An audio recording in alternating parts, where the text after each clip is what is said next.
boleh tengok.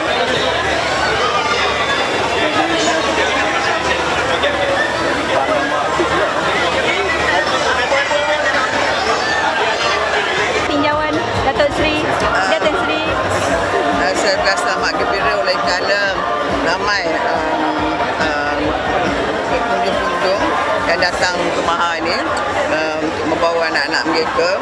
Jadi saya rasa minat mereka terhadap Maha ini makin lama makin meningkat, dan saya harap di tahun-tahun yang akan datang Maha ini boleh lagi berkembang dan menarik lagi peminat-peminat, bukan saja di dalam negeri tetapi juga daripada luar negara. Tarikan utama Datin Seri kat sini yang menjadi tumpuan Datin Seri sendiri. Macam tadi tengok suka okeynya.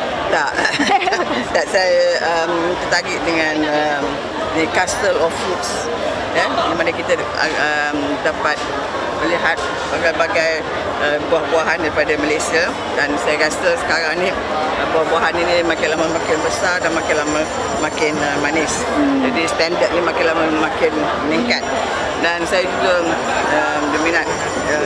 amat minat kepada ubin dan upin, di mana budak-budak kecil boleh, kanak-kanak boleh datang belajar macam mana nak tanam sayur dan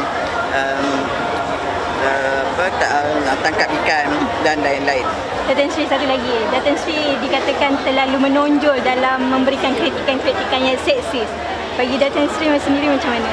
I have got no comment. Alright, okay, thank you Datin Seri.